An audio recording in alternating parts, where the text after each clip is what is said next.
Hello everyone, welcome to Jaya vlogs. ఈరోజు video వచ్చేసి నాకు స్కూల్ స్టార్ట్ అయిపోయింది, ఆల్రెడీ తెలిసిందే కదా. సో నా క్లాసెస్ కూడా స్టార్ట్ అయ్యాయి. నేను వచ్చేసి 3rd and 4th గ్రేడ్కి ఆర్ట్ అండ్ క్రాఫ్ట్ టీచ్ చేస్తాను. స్కూల్ వాళ్ళే వాళ్ళకు art and craft books provide చేస్తారు.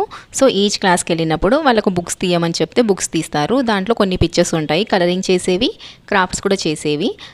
సో కలరింగ్ చేసే ఉన్నప్పుడు నేను డైరెక్షన్స్ అవన్నీ ఎక్స్ప్లెయిన్ చేస్తాను. వాళ్ళకు స్టాండింగ్ డైరెక్షన్ చేయాలి, స్లీపింగ్ డైరెక్షన్ చేయాలి అనేసి వాళ్ళకి అర్థం అవ్వాలని ఇలా స్క్రీన్ పైన రాసి క్లాస్ అయితే ఎక్స్ప్లెయిన్ చేస్తాను. ఈచ్ క్లాస్ వచ్చేసి 40 minutes ఉంటుంది. అండ్ మా స్కూల్లో సెక్షన్స్ వైజ్ చాలా ఎక్కువ. మేము కంటిన్యూస్లీ నించొని అండ్ వాక్ చేస్తూనే ఉంటాము. కాళ్ళైతే విపరీతంగా నొప్పి వస్తాయి, బట్ తప్పదు, చెయ్యాలి. సో రెగ్యులర్గా నా క్లాసెస్ అయితే ఇలా అవుతుందన్నమాట. నేను కంపల్సరీ క్లాస్ అంతా తిరుగుతాను, ఈచ్ కిడ్ని చూస్తాను వాళ్ళు ఎలా వర్క్ చేస్తున్నారని. So that's all for now. Thank you for watching.